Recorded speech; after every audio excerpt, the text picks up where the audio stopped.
Sou um cara de personalidade forte. Todo lugar que eu chego, as pessoas têm duas opções: ou elas gostam ou não gostam. Eu sempre fui um cara que tive muita facilidade de aprender. Eu sempre fui um cara muito questionador. Mas além disso, eu aprendi a vender. E assim, eu fiz talvez a melhor e a pior decisão da minha vida. O que fez eu quebrar foi exatamente a falta de conhecimento. Percebi que eu estava no caminho certo quando eu servia as pessoas. Quando eu ensinava as pessoas, quando eu orientava as pessoas, eu via que as pessoas realmente, ela tinha mudança de vida, né? E aí nesse momento foi quando eu realmente falei, cara, eu acho que eu vou ajudar pessoas a não quebrar. Porque eu passei pela experiência de quebrar. É muito gratificante eu poder ajudar a pessoa a não passar por essa experiência que ela é muito traumática, muito dolorosa. Sou Vando Ladeira, sou casado com a Samara Ladeira. Sou pai da Radassa Ladeira, sou cristão, sou empreendedor. Acima de tudo, sou filho de Deus. Eu sou um cara de personalidade forte, tenho presença forte. Todo lugar que eu chego, as pessoas têm duas opções: ou elas gostam ou não gostam. Sou de falar realmente aquilo que tem que ser falado. Sou conhecido justamente porque eu tenho essa capacidade de ser verdadeiro, de ser franco. Essa que é a palavra, né? Eu li um livro de gestão, Paixão por Vencer. E o autor falava muito sobre isso. Eu me identifiquei bastante porque é isso de fato que define a minha personalidade. E o meu hobby, cara, é assistir um jogo de futebol, né? O melhor time do Brasil, que é o Vasco. Gosto muito de ler, que o principal hobby que eu tenho hoje é ler. Então, para eu relaxar, eu preciso ler. Ou então eu preciso assistir um podcast. Podcast sobre negócio, sobre teologia. Quando eu nasci, minha mãe era muito jovem. Ela logo teve que me entregar para o meu avô. E o meu avô, minha avó ali que me criou, inclusive, chamou eles de pai e de mãe. Eu tinha 8 meses de idade quando eles me assumiram. Só que existe uma situação. Dentro da casa tinha cerca de 16 pessoas. Então a gente pode imaginar que 16 pessoas demanda muito recurso para poder alimentar essas pessoas, dar uma condição mínima ali. O meu avô era forneiro, ele tinha ali em torno de um salário mínimo. Então a gente teve uma infância muito difícil, financeiramente falando. A gente tinha muitas limitações. Eu lembro que eu comi muito quitute, não sei nem se vocês sabem o que é isso. Muita salsicha, muito bofe, né? O bofe era bem baratinho, né? Vinha muito, a gente comia ali com arroz. Eu lembro que com meus 11 anos de idade eu tive que me virar de alguma forma para conseguir alguma grana. E aí eu vendia pipa, vendia coco da praia. Eu tive que fazer alguma coisa, lavar carro, trabalhei como auxiliar numa loja de informática. Então, assim, o que eu lembro da minha infância é que eu ia para a escola e talvez lá na escola eu era o que tinha menos condição. Eu sempre fui um cara que, não sei se eu posso me considerar um autodidata, eu sempre fui um cara que tive muita facilidade de aprender. Então eu aprendia muito só, eu lendo, observando. Na escola em si, eu era considerado um cara de um futuro brilhante, mas na rua, por exemplo, diante de todas as dificuldades que eu já falei que a gente vivenciou, eu tive um contato muito cedo, né, com pessoas que estavam no tráfico, que eram homicidas, traficantes, etc. E eu vivi ali, convivi um pouco com eles e acabei, querendo ou não, quando a gente se relaciona com pessoas, a gente acaba se tornando parecido com essas pessoas. E na rua eu tinha já essa outra percepção das pessoas de que eu não teria futuro, né? De que eu não iria muito longe. Por incrível que pareça, a família sempre é a última a saber de algumas coisas, né? A família é sempre a última a saber. Quando eu tinha 16 anos de idade, eu tive um encontro com Jesus, vamos dizer assim. A minha vida mudou e a partir dali sim as pessoas começaram a perceber que de fato eu teria a possibilidade de me tornar alguém relevante. Eu sempre fui um cara muito questionador.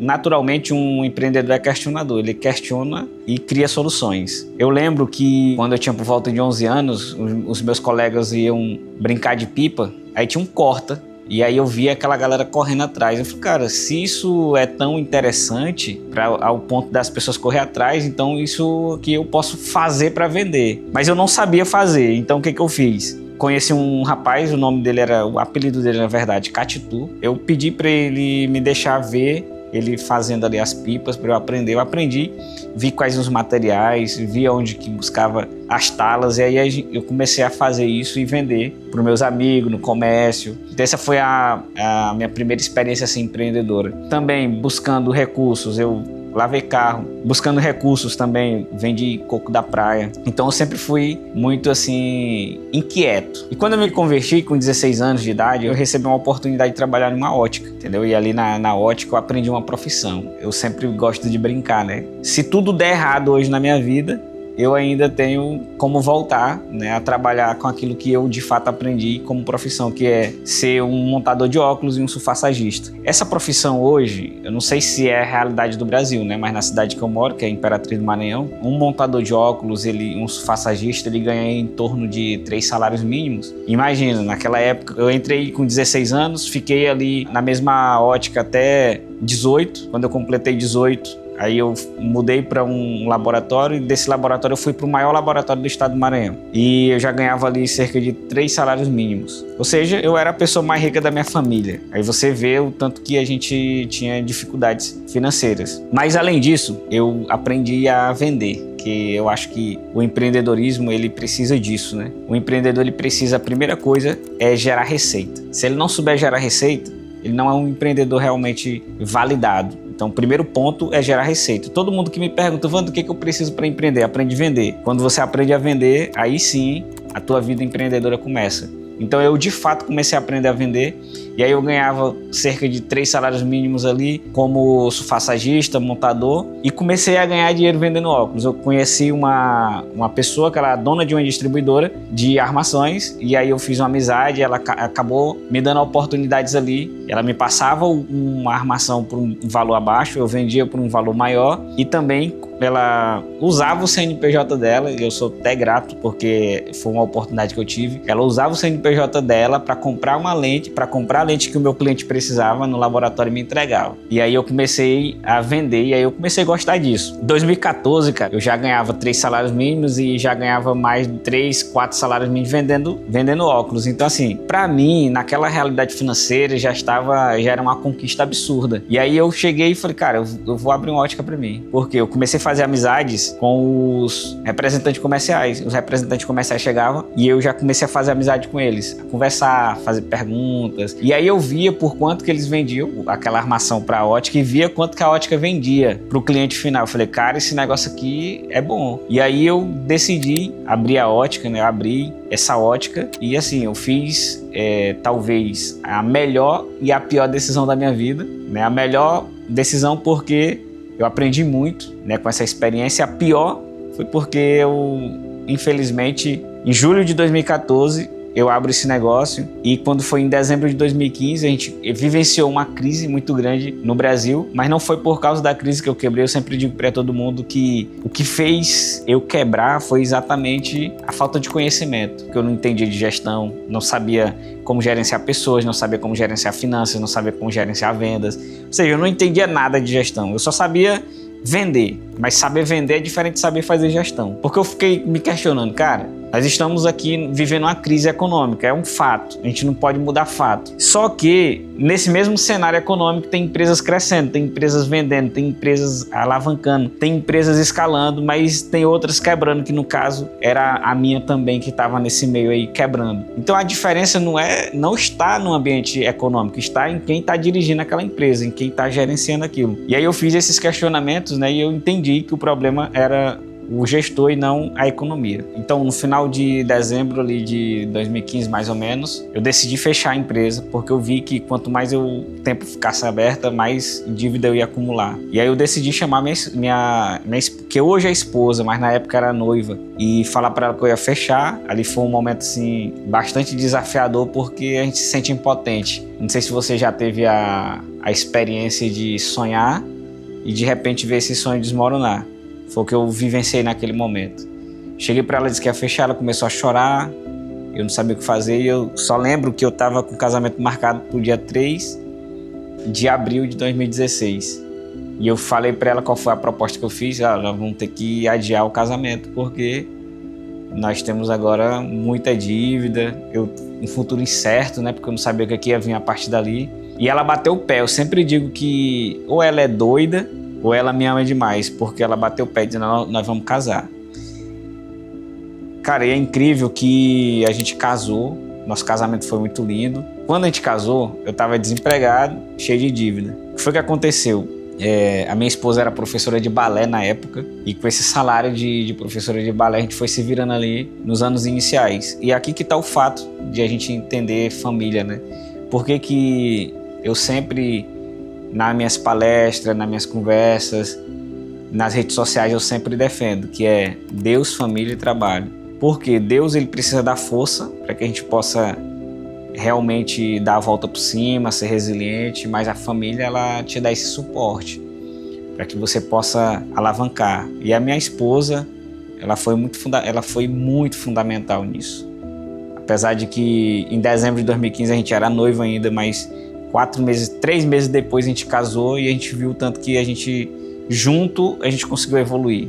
A gente conheceu uma empresa de marketing multinível, que era o investimento mais baixo, ia ter um retorno mais rápido, né? A gente precisava disso, a gente entrou ali e conseguiu ganhar uma grana. Em 2017 a gente abriu uma empresa de organização de eventos. Em 2019 veio a consultoria empresarial, a gente foi alavancando. Hoje eu tenho um escritório de contabilidade também. E o que acontece? Nós focamos um pouco ali no início do casamento em crescer, prosperar, ganhar dinheiro. Em 2021 a gente decidiu que a gente iria seguir para o principal projeto dessa união, que era ter um filho, ter uma filha. A gente não sabia na época o que Deus iria nos presentear. E a gente começou ali no final de 2021, a gente começou a tentar. E eu faço até uma brincadeira, né? Eu sou professor e na sala de aula, às vezes, eu até brinco com os alunos, falo para eles, cara, eu fiquei tentando ali durante um tempo, né?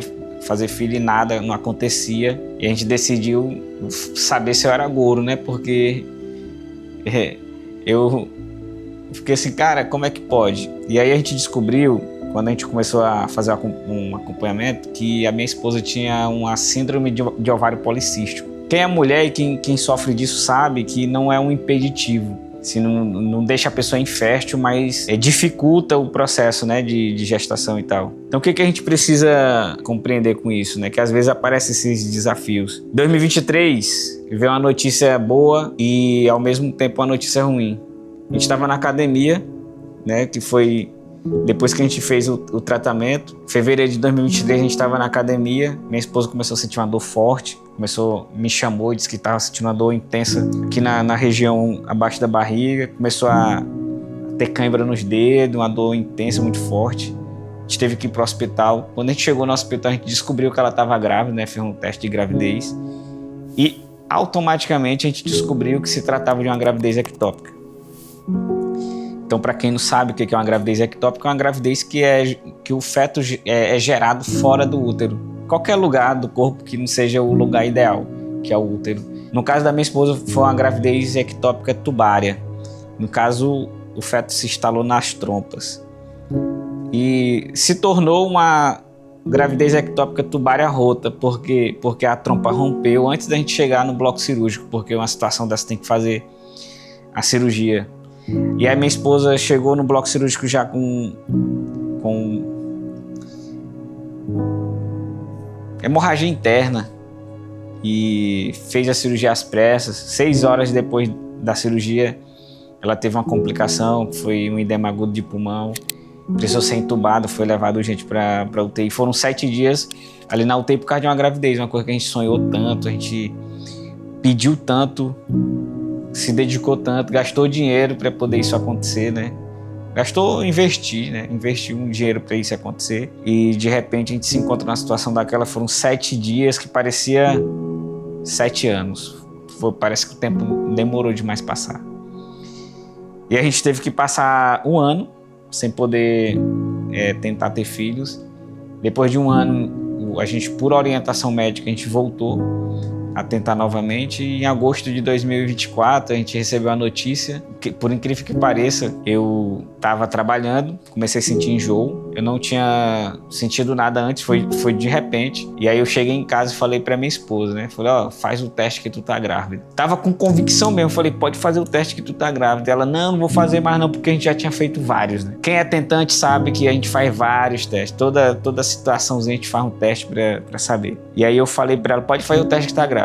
E aí eu tive que sair de novo pro trabalho, ela ficou em casa. E aí o que acontece? Ela ligou, acho que foi pra Serlana, pra cunhada dela, falou sobre, né? E a Serlana fulana falou, não, pois faz o teste mesmo. E ela fez o teste, deu positivo, só que ela ficou me escondendo, né? Uma novidade. É sério, né? Pra minha vida. É uma promessa antiga, esperada, desejada. E aí quando eu chego em casa, depois do trabalho, tem a minha surpresa, cara, a melhor experiência possível. Assim, eu acho que não existe nada. Se você tá me assistindo aqui, entenda uma coisa, não existe nada que possa superar a experiência de gerar um filho ou uma filha, a não ser a experiência de ter um contato com Deus. Eu sempre digo em todo lugar, cara, que ter filho vale mais do que qualquer curso de desenvolvimento pessoal. É uma experiência assim que eu não posso nem descrever, porque é realmente algo bastante difícil. São 8 meses, e são 8 meses, para mim, é um recorte da minha vida que é talvez o melhor momento que a gente já viveu.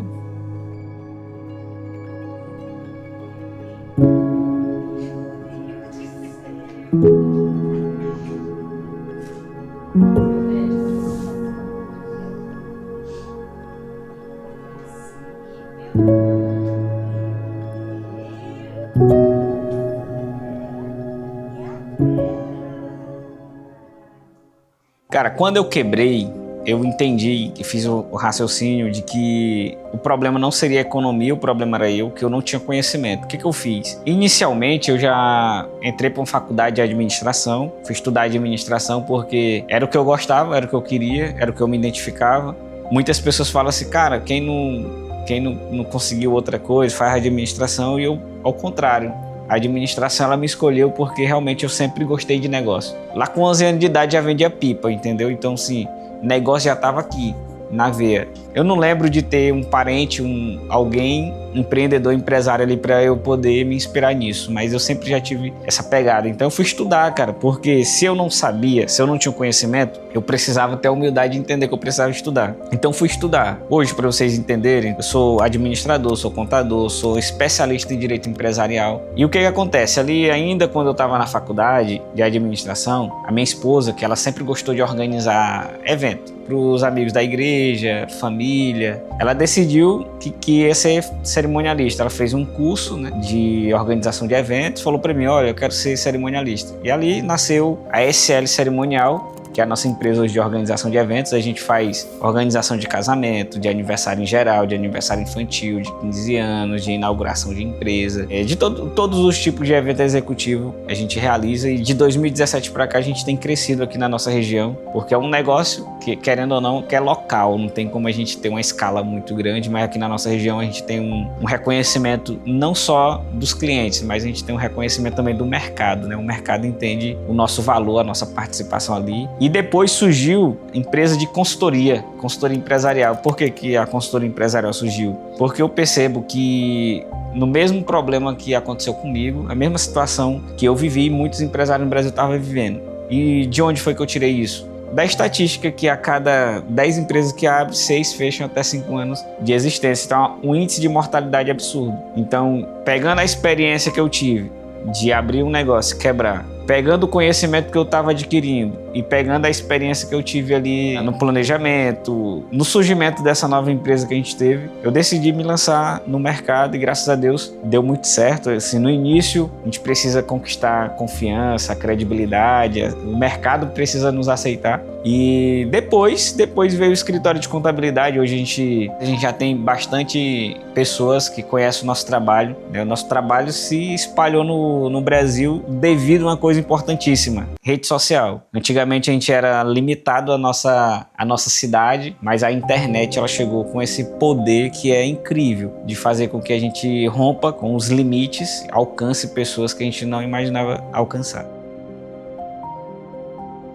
Eu percebi que eu estava no caminho certo quando eu servia as pessoas, quando eu ensinava as pessoas, quando eu orientava as pessoas. Eu via que as pessoas realmente, ao aplicar aquilo que eu orientava, ela tinha mudança de vida, né? Dava upgrade na vida dela, na empresa dela, e eu comecei a perceber de fato que a gente estava no caminho certo. Quando a gente começou a colher esses feedbacks, né? Perceber essas mudanças na vida das pessoas que a gente orientava.